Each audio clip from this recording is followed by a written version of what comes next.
Ok, gracias. Listo. Eh, Como introducción, pues vamos a ver lo siguiente.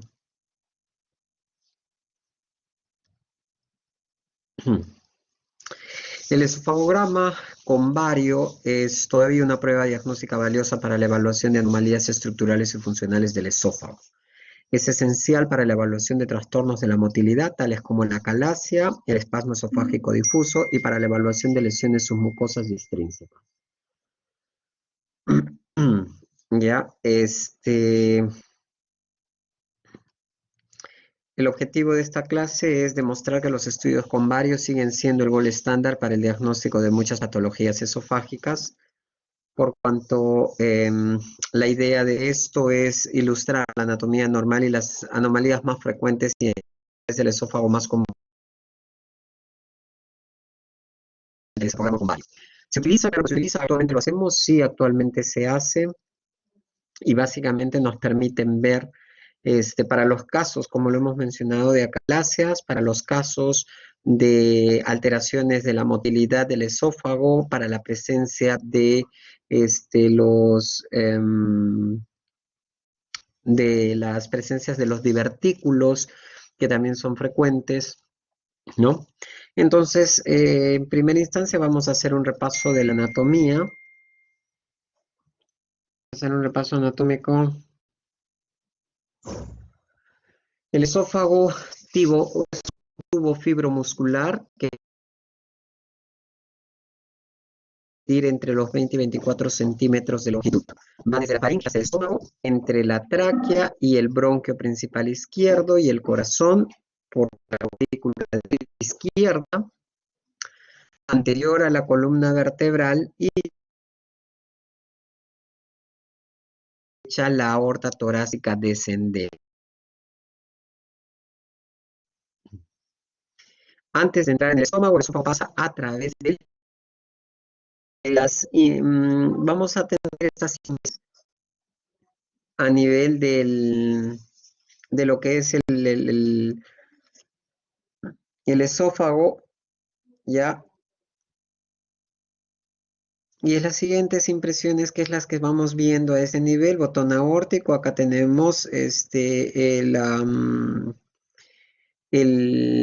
las impresiones que se dan, ¿no? A nivel del bronquio principal izquierdo, aurícula izquierda. Entonces son impresiones fisiológicas por las estructuras adyacentes que nosotros tenemos en el estudio. Obviamente, este es un estudio en una versión inversa, porque la sustancia de contraste normalmente es radio opaca, ¿ya? Pero nosotros, para ver estas indentaciones que se ven que son fisiológicas, parte de la normalidad, es que hacemos referencia para que lo puedan ustedes identificar. De ahí vamos a hablar sobre lo que es el esfínter esofágico superior, el esfínter esofágico inferior, de los anillos, del anillo A, del anillo B, de la línea Z, ¿no? Que lo vamos a mencionar a continuación. Anatómicamente vamos a encontrar un esfínter esofágico superior. Representa la unión del faringo esofágica y está formada principalmente por el músculo cricofaringio. El esfínter esofágico inferior, sinónimo de la ampolla frénica y vestíbulo esofágico, se sitúa entre los anillos esofágicos A y B. Estos anillos A y B se van a encontrar en la parte inferior, ojo con eso. El anillo muscular A nos va a mostrar una indentación esofágica que representa la unión túbulo-vestibular. El anillo mucoso o B, uno es músculo, otro es mucoso, la indentación que marca la unión esófago-gástrica, y la línea Z, que corresponde a la unión entre la mucosa del epitelio escamoso y columnar. Entonces, nosotros lo que vamos a ver es lo siguiente. Entonces vamos a tener el anillo esofágico superior, ¿no? En la parte más superior. El anillo esofágico inferior, que es el sinónimo de la ampolla frénica, ¿no? Y vestíbulo esofágico, que va a estar esto entre los anillos, ¿no? Nuestros dos anillos, que es la indentación esofágica que representa la unión túbulo-vestibular y acá lo que nosotros estamos observando, el anillo mucoso OB, que es la identificación de la marca con la unión esófago-gástrica. Ya la línea Z, estamos mencionando que corresponde a la unión entre la mucosa del epitelio escamoso y columnar, como lo he podido y como lo hemos señalado acá. A continuación, ¿cuál es la técnica que nosotros vamos a utilizar? Primero, llega el paciente, vamos a hacer la preparación del paciente. Primero es un ayuno de 8 horas aproximadamente y le damos a la administración de la sustancia de contraste por vía oral. La sustancia de contraste, el bario, que viene en polvo, se va a diluir aproximadamente 2 o 3 cucharadas en un vaso para que la idea es que esta sustancia de contraste sea bastante densa para nosotros poder hacer la identificación cuando atraviese por todo el tracto digestivo desde la cavidad bucal y baje hacia el esófago llegando hasta la unión esófago-gástrica. Esto es hidrosoluble con un elemento de bario como el sulfato de bario. Cabe resaltar que existen otros estudios contrastados, como es el caso del colon contrastado, ¿no? Que normalmente se utiliza el bario, pero cuando nosotros sospechamos de que hubiese alguna sospecha de rotura o de lesión a nivel de las mucosas del gastrointestinales, se recomienda mejor el yodo por la peritonitis peritonitis que te puede generar el bario propiamente dicho y también por el problema que nosotros tenemos a que el bario tiende a solidificarse y a pegarse a las paredes y a veces esto genera una obstrucción y en el paciente genera a la que no pudiese eliminar el bario y que tenga problemas de motilidad, se va a adherir a las paredes y se va a hacer como una pared gruesa, porque es como una petrificación que se hace. Entonces, hay que ir viendo las complicaciones y las determinaciones que uno vaya teniendo, o las indicaciones que uno vaya teniendo, y el análisis del paciente también, el por qué le están pidiendo el examen y para qué se lo pide. Las indicaciones básicamente van a estar dadas en el sentido de que el paciente debe retirarse la ropa, ¿no? El elemento metálico entre la boca y la cintura, todo lo que tenga cierres o hebillas o cadenas, todo eso se tiene que retirar. Tiene que ponerse una bata hospitalaria, hay que hacer una realización de la anamnesis, que ustedes la conocen perfectamente, y preguntar sobre los antecedentes. Es muy importante porque hemos visto pacientes que han hecho reacciones alérgicas a las sustancias de contraste y déjeme decir que es una situación bastante incómoda para el que está realizando la evaluación y mucho más incómoda para el paciente propio, que es el que se está realizando dicho examen, ¿no? Entonces es importante hacer todo este tipo de protocolo cuando se vaya a un estudio varitado. La realización de una radiografía es importante, la realización de una radiografía basal de tórax simple, ¿ya? Inicialmente, ¿para qué? Para ver que el paciente no tenga algún tipo de problema neumónico o un tipo de radiopacidad sugerente de alguna neumopatía. Entonces, una radiografía de tórax basal para determinarlo bien, ver también a nivel de mediastino todo el trayecto del esófago. La sala del examen debe estar limpia y ordenada.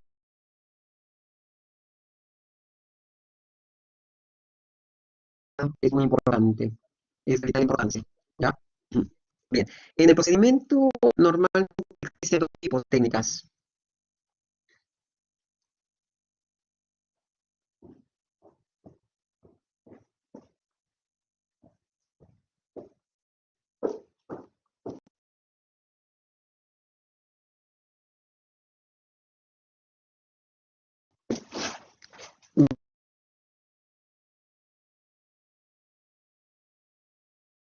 cosas. La primera es el uso de un contraste único y la segunda es el uso de doble contraste. ¿Por qué le decimos doble contraste? Porque a la hora de nosotros ver la imagen en la radiografía vamos a ver que una parte se pone media negra y la otra parte blanca. Una la sustancia de contraste y la otra el aire. Ya entonces a eso nosotros le decimos a doble contraste. O contraste único que solo ingiere el paciente la sustancia varitada, ¿no? Con indicaciones, es decir, primero el paciente va a coger va a estar parado el paciente, coge la dilución que se la hace, por ejemplo, ¿no? Eh, por ejemplo, lo que nosotros estilábamos hacer en Cayetano era lo siguiente. Cuando venía, y esto se los digo porque entran los externos, ¿no? El externo viene y rota por imágenes. Entonces ellos quieren aprender, ¿por qué? Porque hay sitios, hay postas médicas, hay centros de salud, ¿no? Que cuentan con placas radiográficas y a veces ellos, ahí se hacen a veces este tipo de procedimientos varitados. Entonces ellos van y rotan un mes por imágenes para aprender a hacer estudios varitados. Entonces, se prepara la sustancia, le hacen ingerir al paciente, primero que tiene que estar parado, ¿no? En posición bípeda. Eh, y la mano izquierda en forma de recipiente, ¿no? Como que hacia abajito, indicación de la toma de contraste, que el paciente va a coger su vasito y va a ingerir la primera bocanada de la sustancia de contraste. En los hospitales normalmente nosotros tenemos el estudio por medio de fluoroscopía, que significa que es un sistema en modo cine, pero lamentablemente teniendo el hospital que tenemos no tenemos un fluoroscopio como para poder hacer ese estudio, entonces lo que oscilamos es agarre frasquito, llénese la boca con la sustancia de contraste, el paciente se llena con la boca de contraste y del otro lado el técnico está listo para hacer el disparo. 1, 2, 3, pase la sustancia de contraste y se va disparando y se van disparando, ¿no? Las imágenes, vuelva a tomar, pase, dispara para ir viendo las secuencias, cómo va descendiendo la sustancia de contraste. Entonces es la indicación, toma el contraste, la realización de las adquisiciones con fluoroscopio, pero en este caso, cuando no se cuenta con un equipo de rayos X, tiene que ir haciéndose las tomas para ir. El fluoroscopio hace una sola toma y ustedes van a ver cómo recorre toditito el esófago y llega hasta la cavidad gástrica, ¿no? Y se van pintando las alteraciones o manifestaciones, ya sean cambios morfológicos sin ser patológicos del esófago, o si es que hay alguna lesión o alguna tumoración esofágica, o si hay presencia de divertículos, se va a ir definiendo, porque en realidad es una prueba bastante efectiva para poder nosotros darnos cuenta por qué es, ¿no? La molestia del paciente. Después de la deglución e indicación de maniobras respiratorias para verificación de lesiones, ¿no? Terminó la sustancia de contraste y el paciente ya toma aire, haz como si estás pasando aire y se va identificando bien los bordes regulares del esófago. Existen proyecciones, ¿no? Primero, como ya les había dicho, la primera es que se tiene que hacer una radiografía de tórax basal para ver la parte mediastínica en una posición anteroposterior. Inmediatamente después de la proyección anteposterior, nosotros vamos a determinar, ¿no? Si es que hay patologías demostradas como estenosis, cuerpos extraños, anomalías anatómicas y neoplasias del esófago, qué sé yo.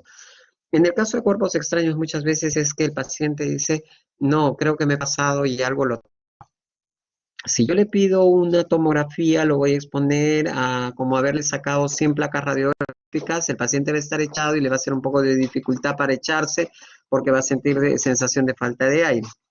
En cambio, si yo tengo parado y le voy a sacar una radiografía, yo puedo identificarlo.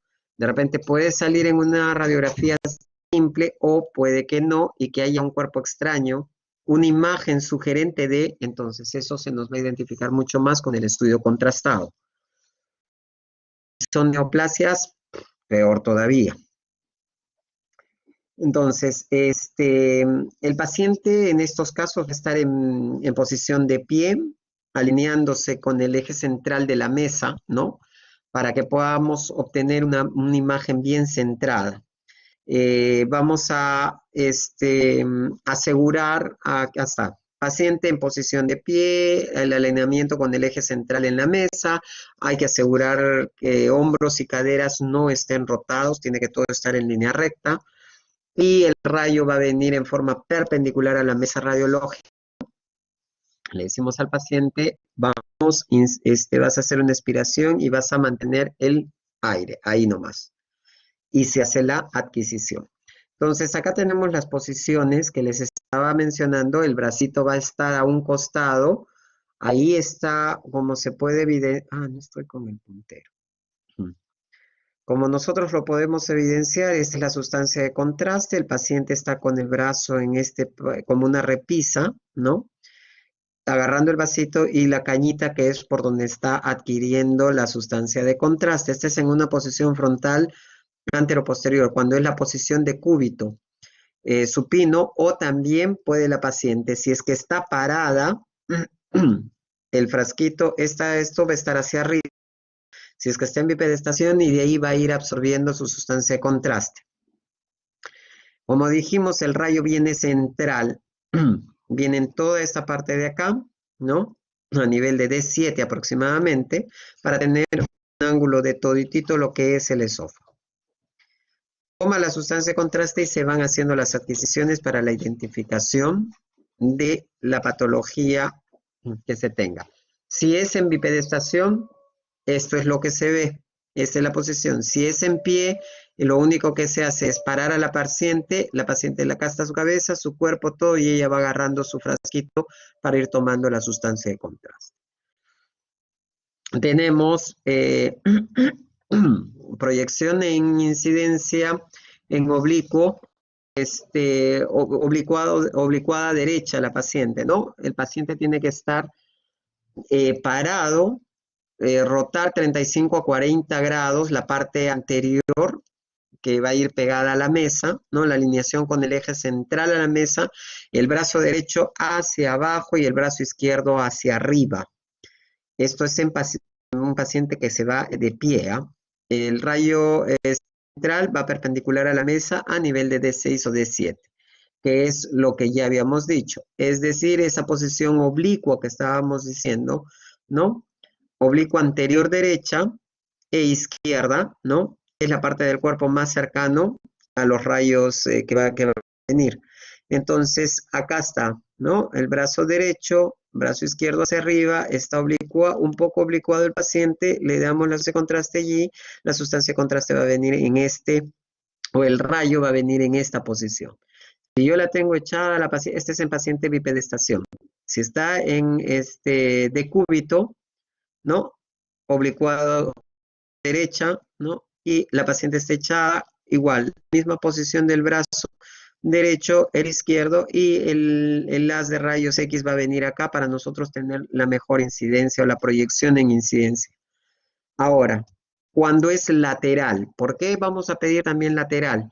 Porque si nosotros estamos sospechando de algún tipo de divertículo que esté presentando este paciente, al verlo simplemente de frente, vamos a tener una imagen que va a representar la sustancia de contraste, pero no va a definirnos si es parte del cuerpo extraño, si es un buque el que está haciendo ese nivel, o si es que es una patología que está generando una compresión a ese nivel y generando la acumulación de la sustancia de contraste.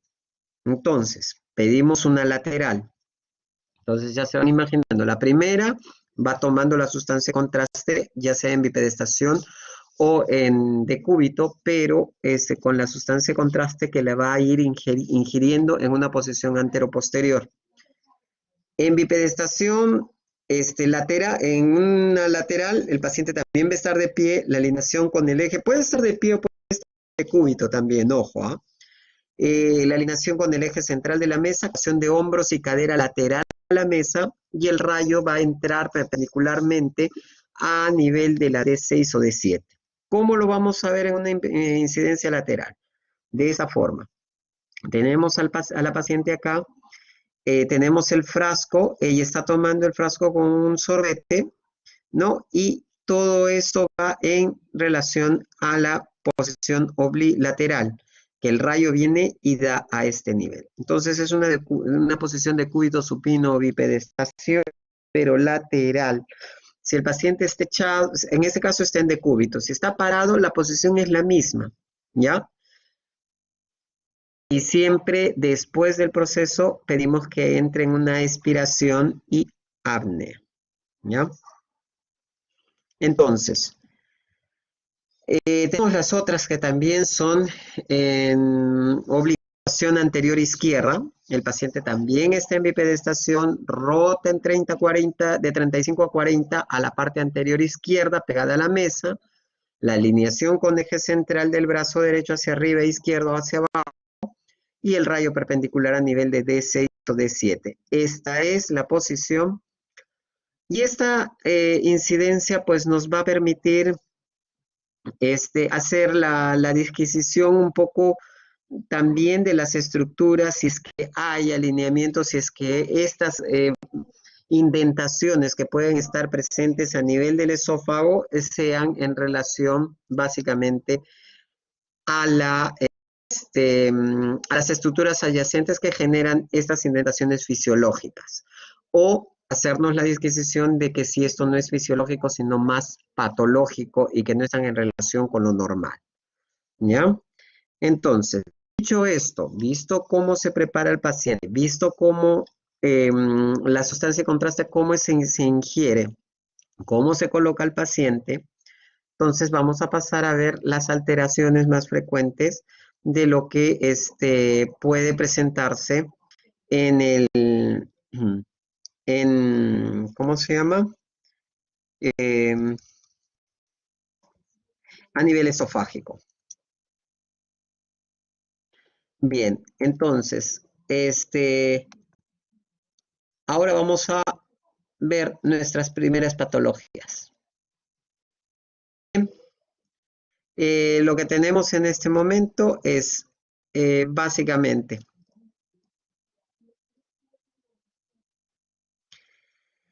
el esófago.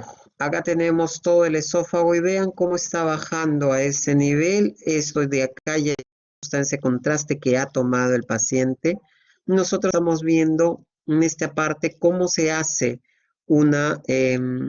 se oblitera, se disminuye el calibre, ¿no? Y va pasando la sustancia de contraste, pero pasa tan lentamente que estamos viendo que hay un acúmulo y este acúmulo está haciendo, a medida que va pasando la sustancia de contraste, nos va a ir mostrando que se va dilatando el esófago. Entonces nosotros decimos, ¿qué pasó con este paciente? ¿Por qué está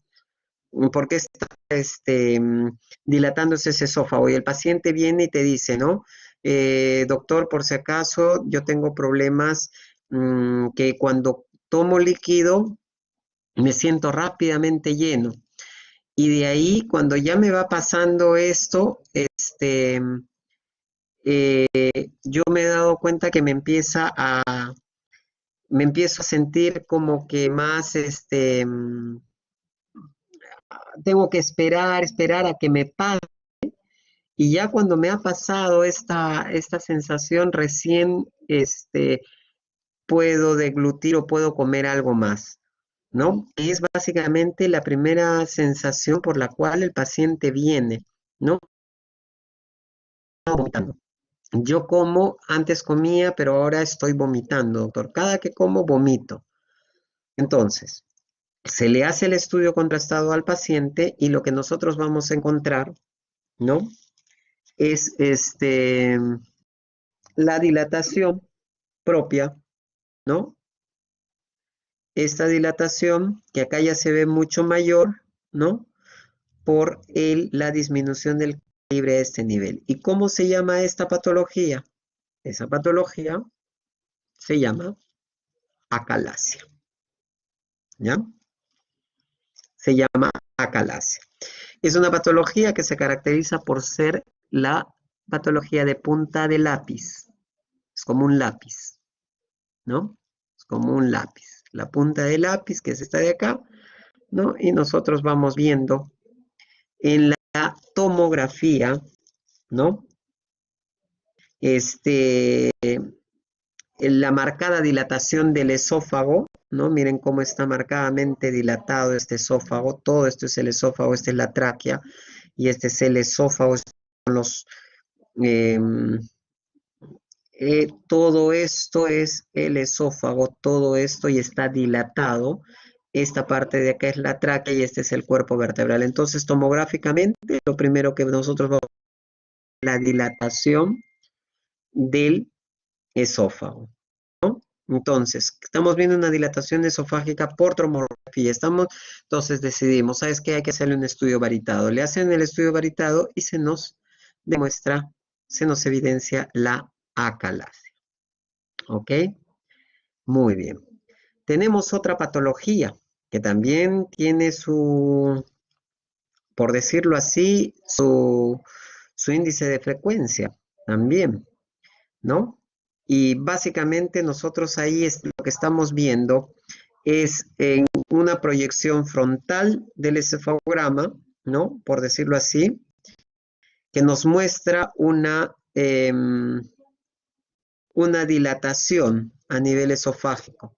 Entonces, pero esto es en una vista anteroposterior. Y decimos, oye, mira, acá hay una imagen con un nivel, que esta es la sustancia de contraste.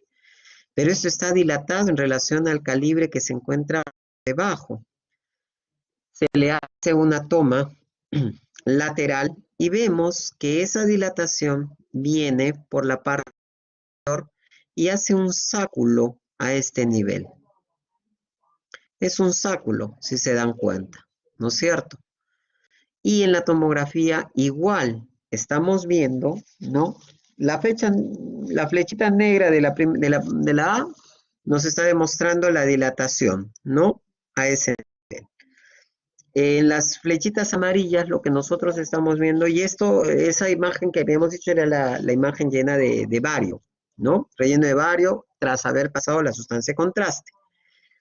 En la proyección lateral ya hemos dicho que muestra un gran sáculo a ese nivel, que nos va a generar un desplazamiento y compresión de la pared anterior del esófago que se está viendo por debajo. Y en la imagen tomográfica, ¿no? Nos confirma que hay una imagen sacular a este nivel que está comprimiendo y desplazando el esófago proximal hacia la izquierda, ¿no? Hay un desplazamiento.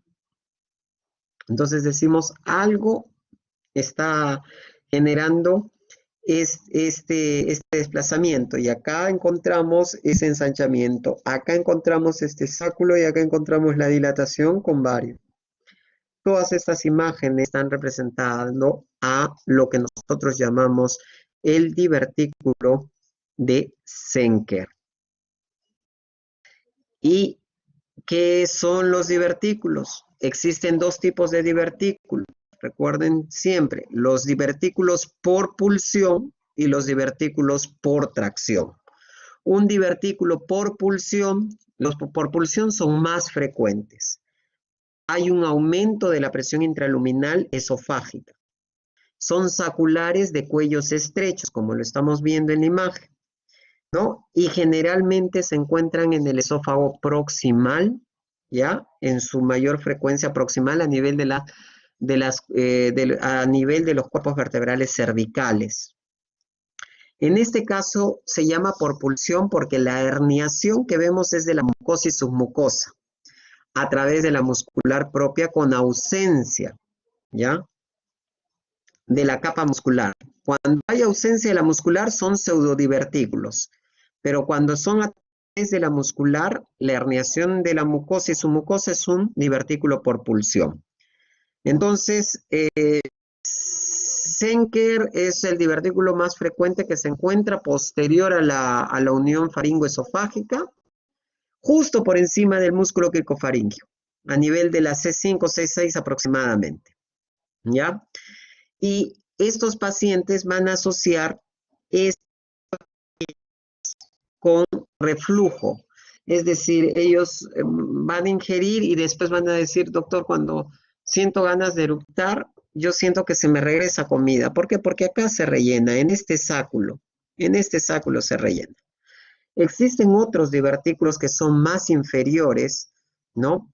Que están por debajo de estos, que son los divertículos epifrénicos, si mal no recuerdo, sí, que son por pulsión también, que son saculaciones llenas de ese contraste cuando le hacemos el estudio, ¿no?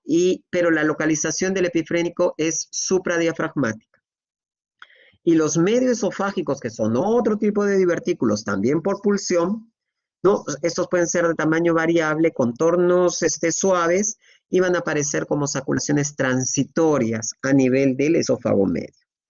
Y los divertículos por tracción, que son los menos frecuentes, que son básicamente dados por fibrosis, por cicatrización, ¿no? Que por lo general esos no tienen cuello, es decir,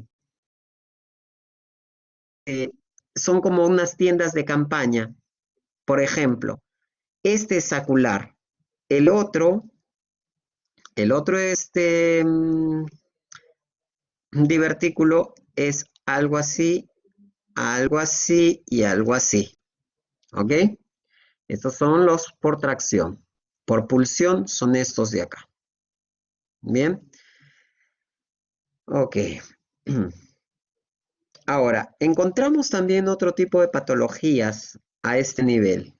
¿Y qué es lo que vemos? ¿Alguien me puede decir qué le llama la atención de eso?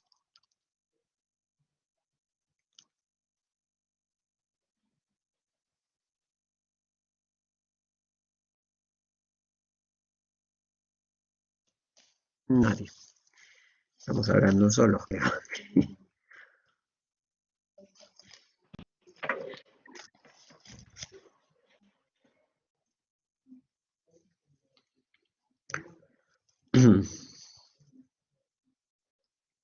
Te escucho, darle.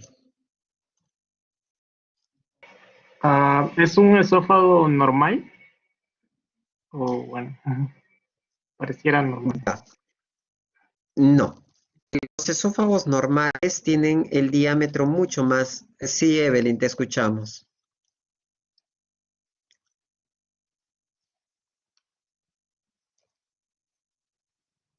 Te escuchamos, Evelyn. Bueno, no le escuchamos a Evelyn. El hemos visto en las imágenes anteriores, ¿no? En el esófago normal, por decirlo así.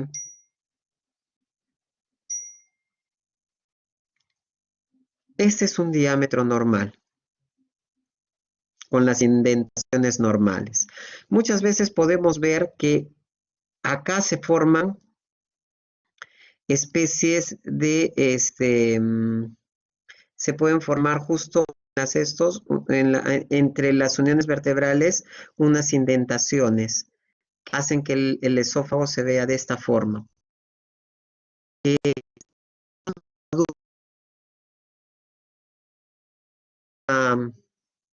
Osteofitos o cambios morfológicos de los cuerpos vertebrales, estos osteofitos van a generar indentaciones, generando disminución de calibre a este nivel, que van a ser parte patológica.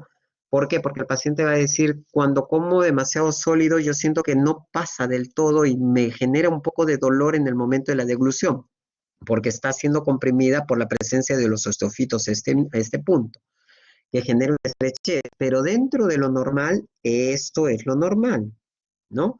Nosotros inclusive llegamos a ver todos los pliegues del esófago cuando ya la sustancia de contraste pasa, vemos nosotros los pliegues, que son varios pliegues que van a cumplir la función de constricción, por decirlo así, ¿no? O de reptación de los alimentos, y son de tres tipos también. Los de la primera línea, segunda línea, tercera línea. Normalmente en las personas de la tercera edad o mayores vamos a tener alteraciones de la deglución donde por una activación del sistema nervioso, por terminaciones nerviosas, van a llegar a generar compresiones como tratando de hacer pasar la alimentación como efectos de reptación. ¿Qué significa esto? Que nosotros vamos a tener unos esófagos que se van a ver de esta forma, ¿no?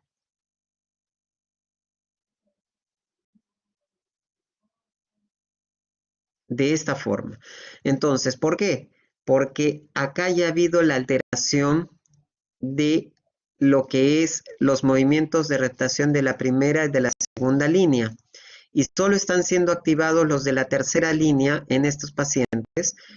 Y esos van a generar que esto de acá se empiece a generar con movimientos que van a ir de un lado y del otro lado haciendo pasar la comida que está acá a por acá, llenar acá, llenar acá, por acá y así sucesivamente. Que esos son por solo la activación de los movimientos de tercera línea, que son los que se activan en las personas de tercera edad, porque si no se cerraría eso y no ocurriría.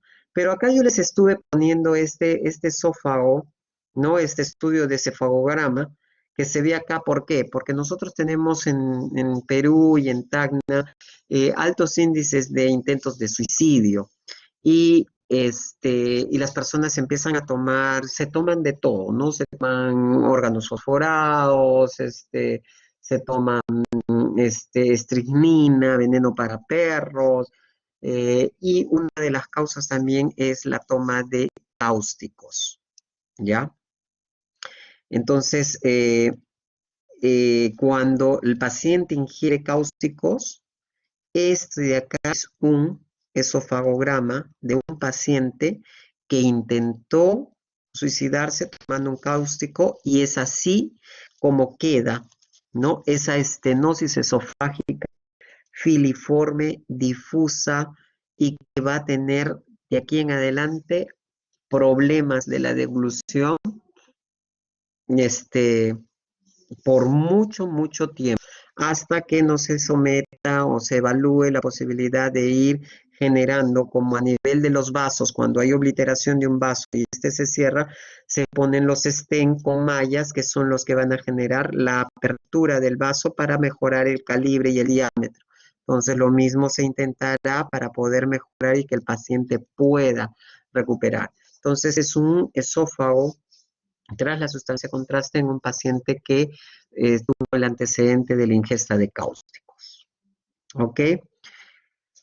Bien, vamos a encontrar también patologías donde vamos a encontrar imágenes en sacabocado, que es lo que se van a ver si este es tu esófago, y se ve como si alguien lo hubiese mordido, es en sacabocado, ¿no?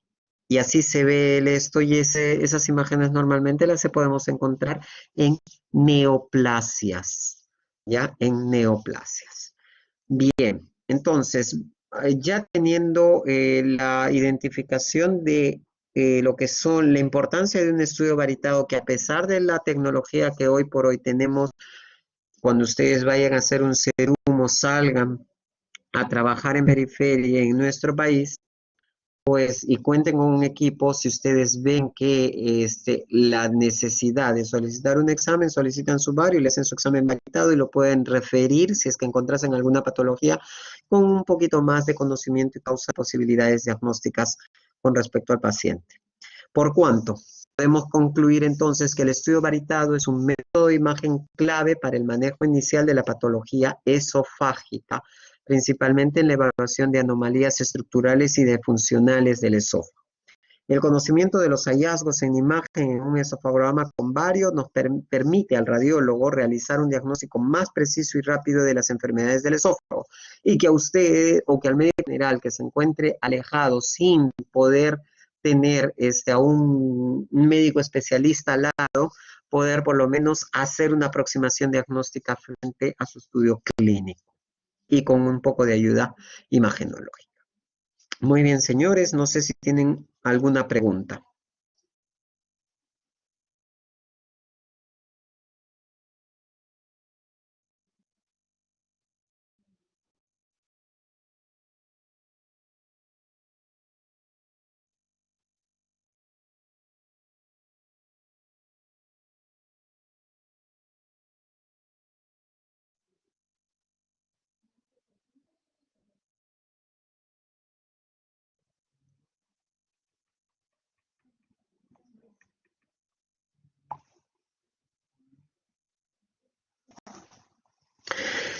Bien. Si no hay más preguntas, entonces por mi parte hasta acá llegó las clases. Así que tengan ustedes muy buenas tardes o muy buenas noches, a seguir cuidándose y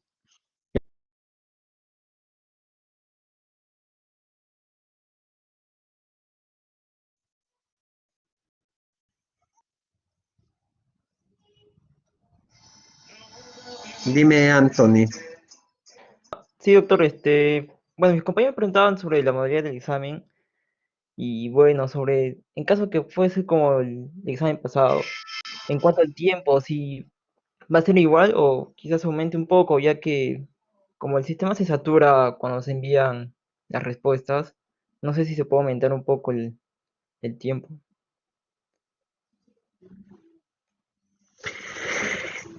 Pues mira, el examen es sencillo.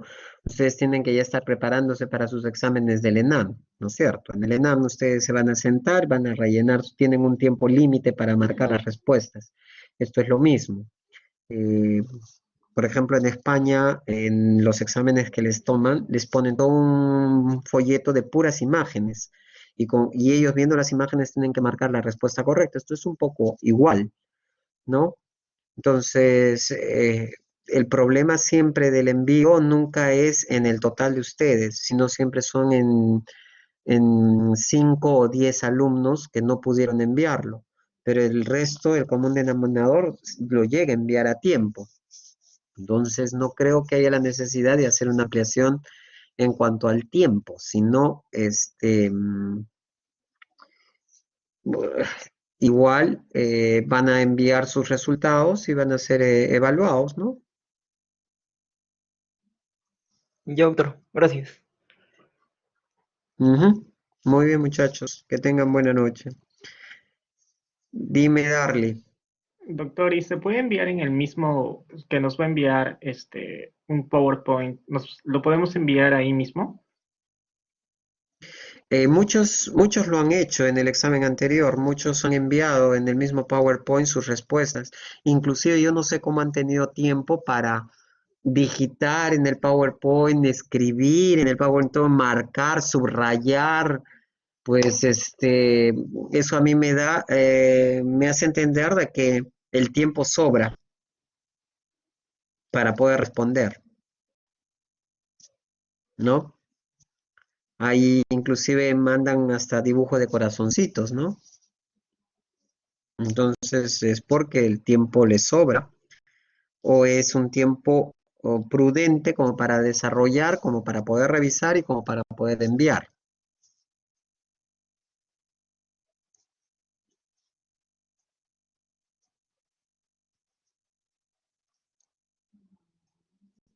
Muy bien.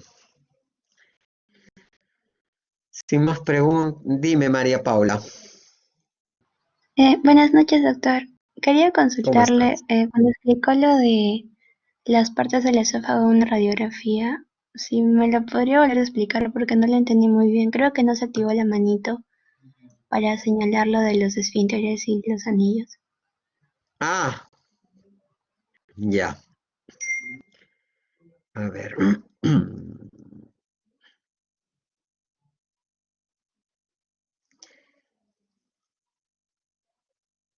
Tú haces referencia, a ver, déjame ver. Es esta diapositiva. Ah, ya, acá creo que está. Ujú.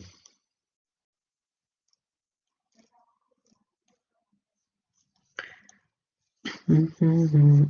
Es. Acá tengo que entrar. Ujú. Ya, a ver.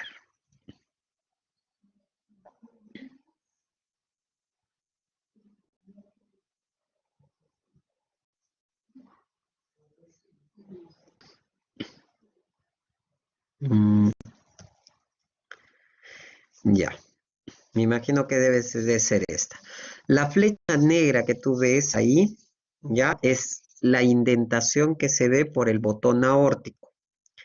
La flecha amarilla que ves ahí es por el bronquiolo principal izquierdo.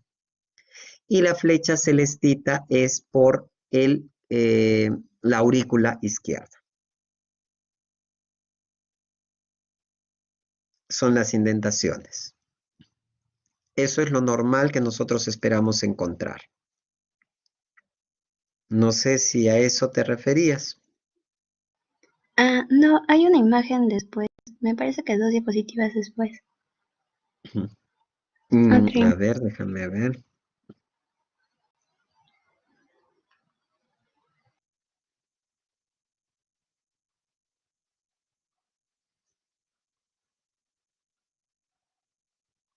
Esta de acá. ¿Sí? Sí, No sé si a esa. esa te refieras. Mm. Sí, ¿A esa es la esa. que te refieres? ¿Esa? ¿Me escuchas? Sí, doctor, es esa. Ah, ya. Es que no. Ya. Ya. Acá nosotros tenemos que ver básicamente cosas bien puntuales, ¿no? En primera instancia, esa flecha, ¿dónde estamos? Ya. La flecha amarilla que tú ves o anaranjada que tú ves en la parte superior, ese es el esófago tubular, ¿ya? El esófago tubular es esa flecha es. La flecha amarilla que se encuentra en el lado... no, mi manito no la veo. ¿Dónde está? Ya. Esta es el esófago tubular. Esta imagen que tú ves acá, esa flechita amarilla, es básicamente el vestíbulo esofágico. La flecha roja que tú ves esta de acá es el anillo A y la flecha celeste es el anillo B. ¿Ya? Son los anillos. No sé si ahora sí me entendiste. Sí, doctor, ya me quedó claro. Muchas gracias. Perfecto, no te preocupes. Es importante hacer esa disquisición porque ahí también se van a ver algunas patologías, ¿no? ¿Por qué? Porque son a nivel del esfínter esofágico inferior. Y que ahí también se pueden presentar algunas presencias de los divertículos de pulsión.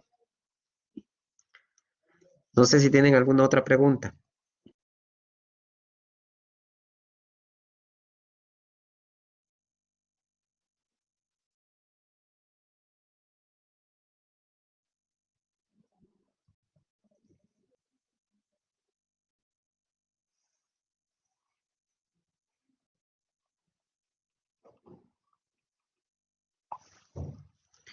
Muy bien, entonces, por mi parte, eso es todo. Que tengan ustedes muy buenas noches. Hasta luego, doctor. Gracias. No hay de qué.